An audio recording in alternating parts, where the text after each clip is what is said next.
It began on a Tuesday afternoon, the kind of ordinary day that gives no warning of the storm it's about to usher in. Clara Morgan stood by the kitchen sink, rinsing blueberries for her daughter's snack, while the low hum of a lawnmower buzzed in the distance. Through the window, she caught sight of her 6-year-old Lily, skipping down the driveway, her curly ponytail bouncing behind her. Clara smiled absently until she saw the boy. He stood just across the street, on the front lawn of the pale blue house that had been recently sold. A boy with thick chestnut hair and wide hazel eyes.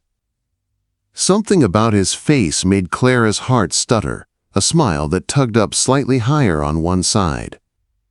It was a small, distinct detail, yet it struck her with the force of déjà vu. Minutes later, Lily burst through the back door, cheeks flushed with excitement. "Mommy! I made a new friend. His name's Max, and he lives right there," she said, pointing eagerly. Clara followed her finger to the house across the street, and the boy, Max, waved shyly. Clara waved back, trying to suppress the odd twist in her stomach. That evening, over dinner, she casually brought it up. "Did you know the new neighbors have a son? Lily says his name is Max." Daniel didn't even look up from his plate. "Oh yeah, I think I saw a kid over there. Cute little guy." His tone was smooth, unbothered. But something in the way he kept his eyes fixed on his lasagna, not looking at her, made Clara pause. A flicker. A beat too long. The next morning, Clara saw them again, Lily and Max sitting on the curb, trading juice boxes and giggling. She watched through parted blinds. The resemblance gnawed at her now, undeniable. The dimple in his left cheek, the shape of his chin, it was all Daniel. Not just similar, identical. Her curiosity turned into quiet obsession. She found herself Googling facial inheritance patterns, comparing baby pictures of her own son, Noah, to Max. The similarities were uncanny. And yet, when she asked Lily what Max's mommy's name was, she hesitated. "I think it's Miss Ellie, or maybe Elise." The name dropped like a stone into Clara's stomach. Elise. She'd heard that name before. Daniel had mentioned it in passing once, years ago, when talking about an old friend from college who lived in the city. She remembered it because it was rare, unusual.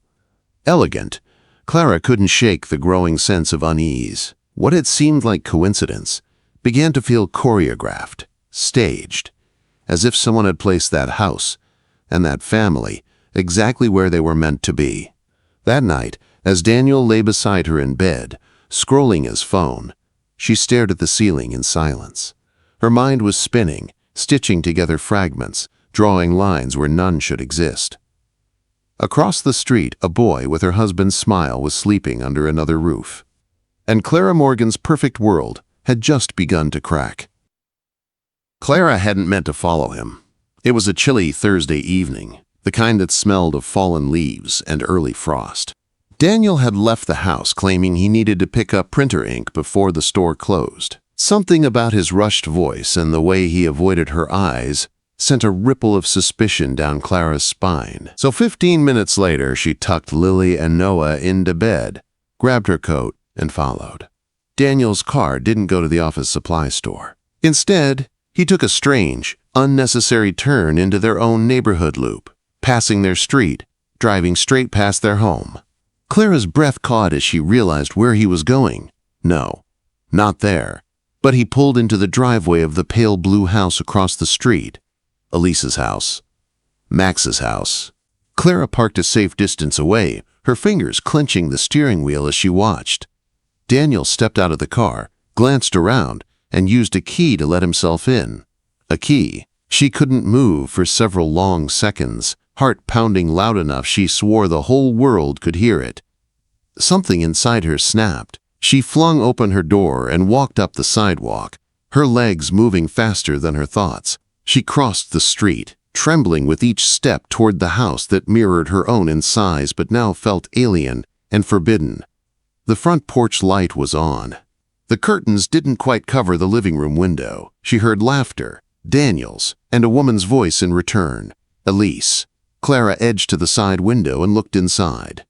There he was, sitting on the couch, smiling, laughing, holding a wine glass.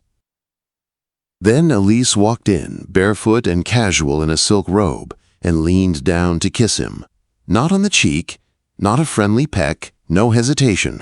She kissed him like she knew him, owned him. Clara's breath fogged the glass. She stumbled back, dizzy, heart-shattering in real time. When she knocked, no, pounded, on the door moments later, Elise opened it with wide eyes, startled but not entirely surprised. Daniel appeared behind her, mid-sentence, going pale when he saw Clara standing on the porch. "Clara," he began, "you son of a—" Her voice cracked. "What is this?" Elise stepped in, calm, too calm. "Clara, I think we need to talk." Clara stared at her, dazed. "You know who I am?" Elise nodded, her eyes sad and unreadable. "Of course I do. I've always known." And then the real bomb dropped. "I'm his wife," Elise said evenly, her voice cutting through the cold night like a blade. "Legally, officially, for the past 13 years. Clara's mouth parted, but no words came out. Her knees nearly gave. Her vision blurred at the edges. Daniel didn't deny it. He didn't speak. He just stood there like a man who had already lost both wars and was too cowardly to face the battlefield. In that moment, everything that had seemed like paranoia solidified into the cruelest kind of reality. Clara wasn't paranoid. She wasn't imagining things. She was sharing her husband with the woman across the street. The silence after the explosion was deafening. Daniel had fled, literally slipped away in the chaos of their confrontation, mumbling something about needing time before disappearing into the night. Neither woman stopped him. At that moment, their rage wasn't aimed at him. It was fixed squarely on each other. Clara and Elise stood in the softly lit foyer of the blue house, barely breathing, surrounded by framed family portraits and the warm scent of chamomile tea. The home felt lived in, loved, the kind of love Clara thought she'd cultivated in her own house. It made her stomach churn. "Prove it," Clara said coldly, her voice quivering. "You said you're his wife. I want proof." Elise didn't hesitate. She walked into the study and returned with a drawer organizer, rifling through folders until she pulled out a crisp manila envelope. Inside it, wedding photos, a county-issued marriage certificate dated 13 years ago, and even hospital records with both their names listed as parents for Max and his younger sister, Sophie. Clara's hands trembled as she held the paper, her eyes locking on Daniel's signature. The same loops and flourishes she'd seen on her own marriage certificate. She was married to him too, legally. For 11 years, 2 homes, 2 wives, 2 sets of children, all within walking distance, all sustained through lies and precision. Back home, Clara tore through her filing cabinet like a woman possessed. Her marriage license was still there, filed, stamped, notarized. She called the county clerk's office the next morning to confirm. It was valid. So was Elise's. No annulments, no divorces, no separation filings. Both marriages overlapped by nearly a decade. She stared at the calendar on the wall. All those late nights, unexpected work trips, missed recitals, and anniversaries. They all made sense now. He hadn't been working late. He had been walking down the block into another life. When she called Elise that afternoon, the woman picked up on the first ring. "I checked. Everything you said is true," Clara murmured. "He married us both, legally. That's bigamy." There was a long pause on the other end of the line. Then Elise said quietly, "And it's just the beginning." They met again, this time in Clara's kitchen. Side by side, they laid out the timelines, comparing holidays, birthdays, and weekend trips like 2 generals at war mapping out a battlefield. It was a meticulous dance. Daniel had woven his life between them with breathtaking precision. He used his tech job as a smokescreen, traveling for conferences that were just blocks away. There were months where he split weeks down the middle, 3 nights with Clara, 4 with Elise, alternating holidays like a chess master playing both sides. And then there were the little lies, the kind that Clara had never questioned. "I forgot my charger, I'll come back for it." Elise was just an old college friend. "My phone died." We're all just so busy these days. Each one felt now like a paper cut she hadn't noticed until the bleeding pooled at her feet. But it was his absence that hit hardest. By the 3rd day, Daniel still hadn't returned. No calls, no emails. His work phone was dead, and he'd stopped using their joint bank account. He'd vanished, evaporated from their lives like a coward unwilling to face the war he'd started. Both women were left in the smoking wreckage, bonded by betrayal, grasping for answers, and neither of them had any idea just how far down the spiral would go. The house was quiet, but Clara's mind screamed. It had been 5 days since Daniel vanished without a word. Clara had filed a missing persons report. Elise, strangely, hadn't. She said she knew Daniel's patterns, that he always disappeared when the truth got too close. But this time, Clara wasn't so sure he'd return. They sat in Elise's sun-drenched living room, tea cooling on the table between them. Clara stared at the woman who, not long ago, she would have labeled the enemy. But now they were co-survivors of the same war, and Clara sensed something, an edge, a weight Elise carried that hadn't yet been unpacked. "Elise," Clara said gently, "I think it's time you tell me what you're not saying." Elise didn't respond right away. Her fingers tightened around her mug. Her eyes, once sharp and poised, softened, like someone staring into a wound they never let scab over.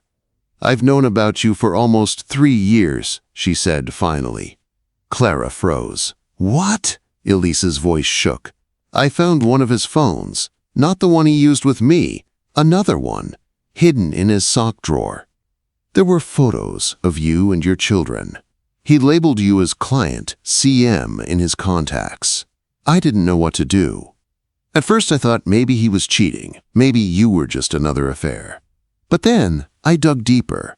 I saw emails, flight itineraries, bank transfers, gifts. Your wedding certificate."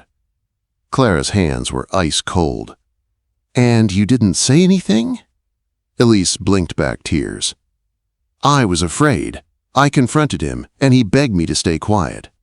He told me if I said anything, I'd be putting our children in danger." "Danger? From who?"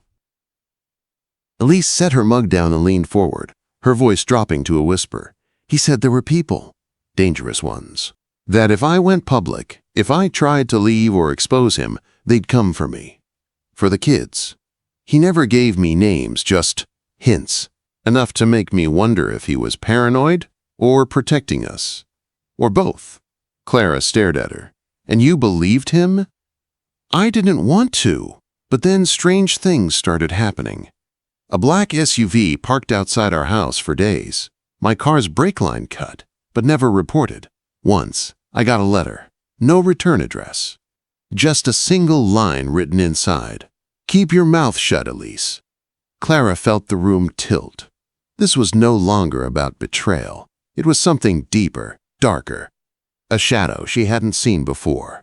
A predator that didn't just cheat and lie, but manipulated, controlled, threatened. "And yet, you stayed," Clara said, her voice hard. Elise nodded. "Because I had children to protect. Because I thought maybe I could fix it. That I could outlast whatever it was he was tangled in." Clara stood and walked to the window, staring out at her own home across the street. From this view, her life looked like a dollhouse. Neat, painted, artificial. "Did he ever tell you who they were?" Clara asked. Elise's voice came slow, hesitant. "He called them the Watchers once. Said they'd been in his life since he was a teenager. That they kept tabs, that they didn't let people leave once they were in." A shiver crawled down Clara's spine. She turned to Elise, eyes narrowed. "So you've just been waiting for what? For him to vanish? For me to find out on my own?" Elise didn't flinch. I was waiting for the day I wasn't alone in this nightmare." They stared at each other for a long time. Two women, two homes, two lives, now stitched together by one man's lies and whatever lurked beneath them. The key was taped beneath the bottom drawer of Daniel's home office desk, a place Clara only searched after Elise begged her to go through every inch of the house. It was small, copper, unmarked, and chilling. Elise immediately recognized it. "Storage unit," she whispered. "He had one years ago, told me it was for old tech gear." I assumed it was just his man cave away from home. They tracked it down to a facility just off the highway, hidden behind a row of auto repair shops and surrounded by rusted fencing. The receptionist didn't ask questions when they showed the key. Clara wondered if Daniel had charmed them too. Inside the unit, the air was stale, thick with dust and secrecy. Rows of boxes lined the narrow room. They opened the first. Photographs. Hundreds of them. Some of Daniel, some of children they didn't recognize. There were birthday parties, Christmas mornings, summer vacations, at lakes neither Clara nor Elise had ever been to. Clara's stomach dropped when she pulled out a photo of Daniel holding a newborn baby, smiling the same proud smile he had the day her son was born. Except this baby wasn't hers. Or Elise's. Then came the passports, 3 of them all with Daniel's face but under different names. Daniel Morgan, David Monroe, and Luke Harrow. Different birth dates. Different addresses. All issued in the last 15 years. What the hell was he doing? Elise whispered, clutching the edges of a file folder. They sat on the concrete floor and began sorting the contents. One folder was filled with school reports. Again, not for their children. Clara read the name on one. Ava Harrow. Another, Matthew Harrow. There were drawings, dentist appointment cards, even a Mother's Day card addressed to Mommy Marissa. Marissa. A third woman. "I can't breathe," Clara murmured, pressing her hand to her chest. He had a third family. Elise looked pale. This wasn't just cheating. This was another life. Entirely. They found a burner phone wrapped in bubble wrap. It had no SIM card, but the image on the home screen was enough. It was Daniel, arm in arm with a dark-haired woman, and 2 kids on a beach Clara didn't recognize. The photo looked recent. In a final locked box at the back of the unit, they found stacks of cash, wrapped in rubber bands and labeled with months and years, some in foreign currency. Next to the money was a small flash drive labeled only Journal. Clara's hand shook as she took it. This is bigger than we thought," she said quietly. "It's not just us. There's another woman. More children." "Do we contact her?" Elise asked, her voice low. Clara stared down at the smiling faces in the photo. "Not yet. We don't know who we're really dealing with." As they locked up the unit and walked back to the car, Clara looked up at the sky. For the first time, she felt like she was being watched. The numbers didn't lie. Clara sat alone at the kitchen table, surrounded by piles of bank statements, credit card records, and transaction histories she had painstakingly downloaded from Daniel's personal and business accounts. Every line was a thread, and every thread was unraveling the carefully constructed tapestry of Daniel's life. Something was bleeding, his company's finances.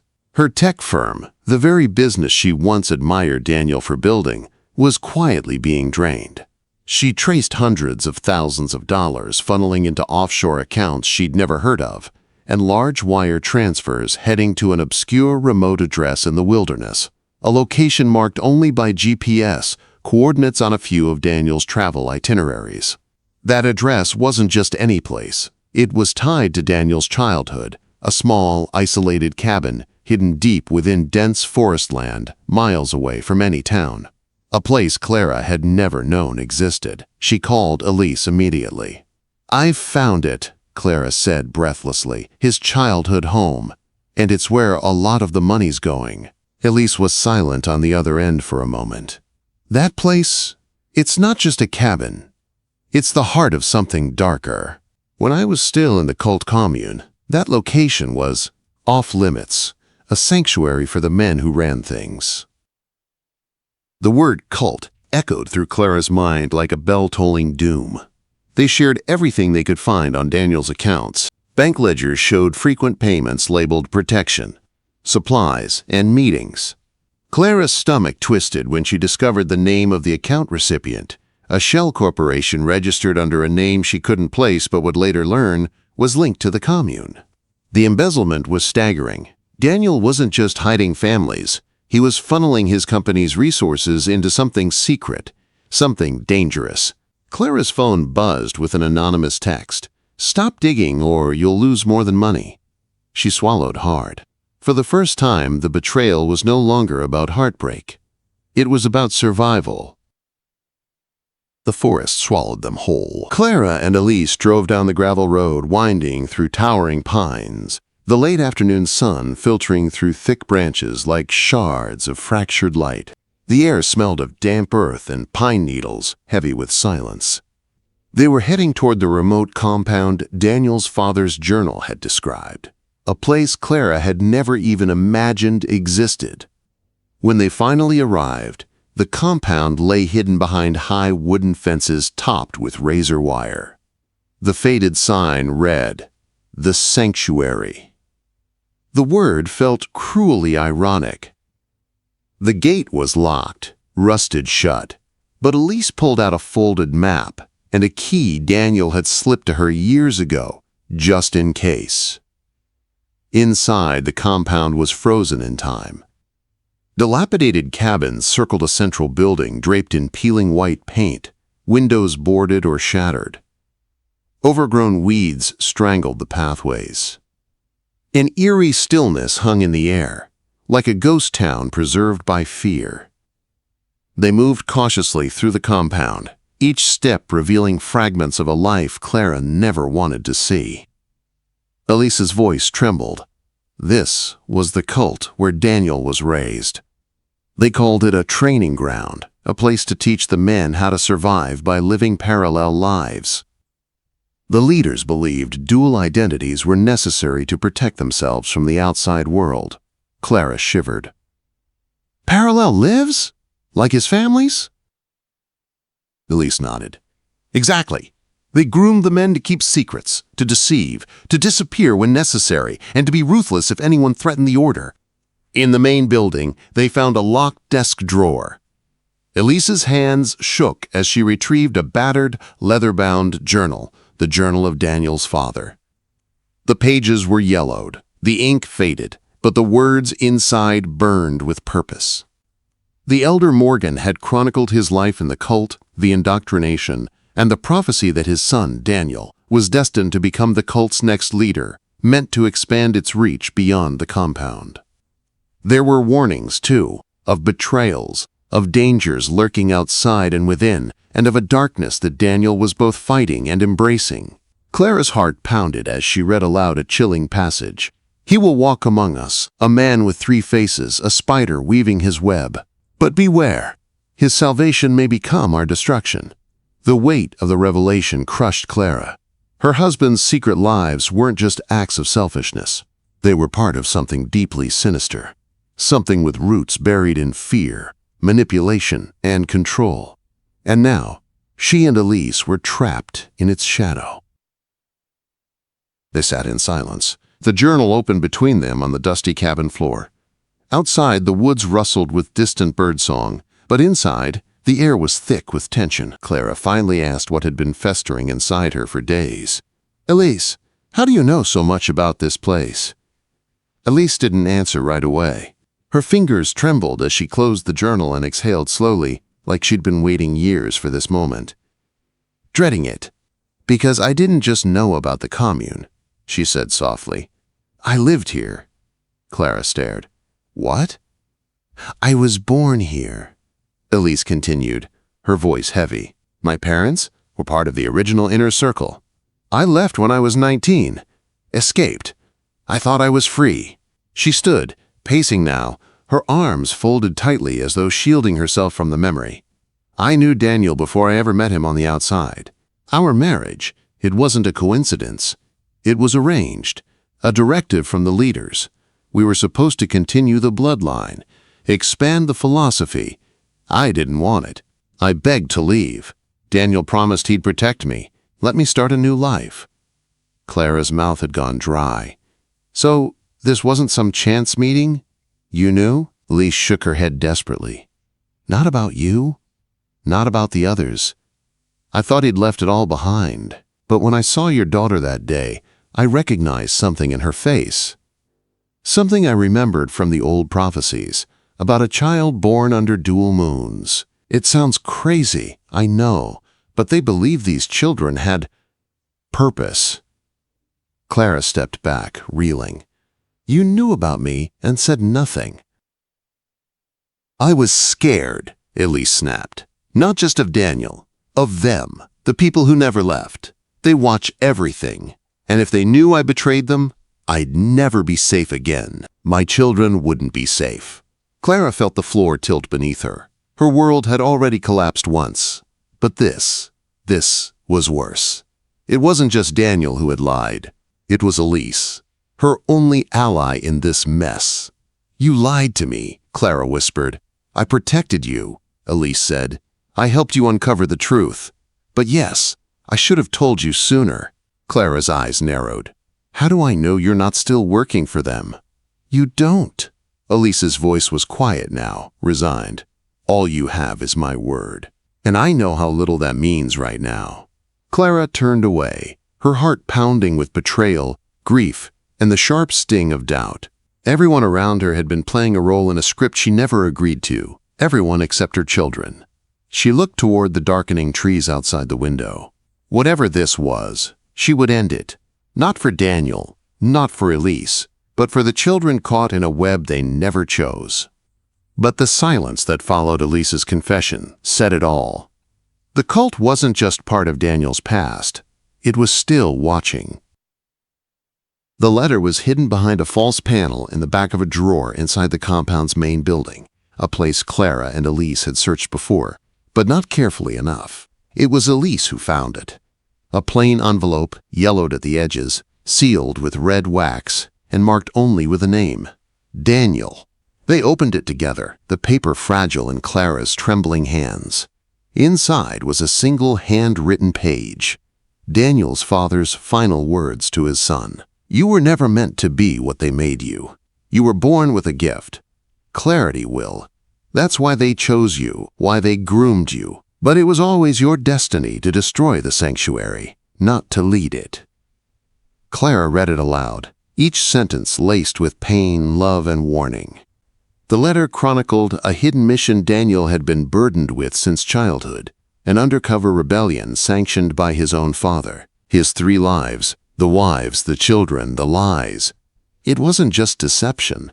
It was a strategy, a way to dismantle the cult from within. But somewhere, something had gone wrong. You must protect the women, the children. When the reckoning comes, they'll be the targets. The council doesn't forget betrayal. Clara looked up at Elise, her voice hollow. He was trying to end it, all of it. And now he's missing. Elise's eyes were glassy with shock. He wasn't running from us. He was running toward something. The letter revealed that Daniel had uncovered a splinter faction within the cult, one that had turned violently extremist, willing to sacrifice anything to restore the old ways. His plan had been to gather evidence, expose the network, and deliver it to authorities. If you're reading this, I failed, or they found me. The final line was scratched in haste, barely legible. There is one last file, hidden beneath the ashes. They can't find it before she does. Clara's breath caught. She. Did Daniel's father mean her? Or Elise? Or someone else entirely? They rushed back to the central fire pit, where decades of ceremonies had turned logs and paper to soot. Clara dropped to her knees, digging through charred remains. Elise joined her, fingers blistering as they clawed through ash and fragments of burned paper. At the bottom, buried in a steel box barely intact, they found it, a thumb drive sealed in wax cloth, along with a list of names. Dozens of them, politicians, tech investors, police officials, all connected to the cult. Clara stared at the list, realization dawning. They're everywhere, she whispered. The sanctuary didn't end with this compound. That night, Clara couldn't sleep. The fire from the pit had long since died, but the truth still smoldered in her mind. Daniel hadn't just broken her heart. He had willingly sacrificed everything to take down something monstrous. But the letter left one final haunting question unanswered. If Daniel had truly meant to protect them all, why had he disappeared before finishing what he started? The news broke just after dawn. Local headlines exploded, with whispers of a cult compound uncovered, a list of powerful names leaked anonymously to journalists. Clara didn't sleep the night it all came crashing down, too busy watching over the children and waiting for the fallout. Law enforcement descended on the neighborhood with helicopters and flashing lights. Elise's home was surrounded, questioned, cleared. Clara's was searched too. Officers treated them not as victims, but as potential co-conspirators. The thumb drive, now in the hands of federal agents, had ignited a chain reaction far beyond their quiet suburban street. And Daniel was still missing. Clara stood at the window, watching the frenzy unfold outside. Elise sat behind her, clutching her youngest child tightly. The two women hadn't spoken much since the discovery of the letter and list, but their silence no longer stemmed from mistrust. It came from mutual exhaustion, a shared weight of knowing everything had changed forever. Suddenly, a knock shattered the stillness. Clara opened the door slowly. He stood there, gaunt, hollow-eyed, mud streaked across his clothes. His once clean-shaven face was now shadowed by a beard, and his hands trembled. But it was Daniel, or rather, what was left of him. Behind him stood a young woman, not Elise, not Clara. Someone new. She carried a toddler on her hip, eyes darting nervously. "Elise," Daniel said hoarsely. "Clara, we need to talk, all of us." Elise stepped forward, stunned. "Who is she?" Daniel looked down. "Her name is Marin, and she's in danger, just like all of you." Clara's heart hardened. "A fourth life, Daniel?" "No," he rasped. "A survivor. The last link to what the cult really is. They took her family, she escaped, and she has proof. The final piece." He collapsed into a chair before they could answer. A deep, ragged breath left him as if it were his last. "I tried to finish it. I tried to save everyone. But they're still coming. You have no idea how far this goes." That night, Clara stood in her backyard, watching the stars blink through the branches. Her children were safe. For now, Elise had decided to stay. And Daniel, he was broken, but maybe not lost. The choice lay heavy on her chest. Expose everything, go to the press, testify, name names. Or disappear, take the children, and start again far from the reach of powerful men with buried pasts. In the end, Clara knew one thing for certain. No matter how many faces Daniel had worn, she wouldn't let their children inherit this legacy of lies. Not without a fight. She turned from the sky and walked back inside. Toward the woman she once saw as a rival. Toward the man she no longer loved, but maybe still understood. Toward the reckoning and whatever came next. Because Clara Morgan wasn't just a betrayed wife anymore. She was the storm.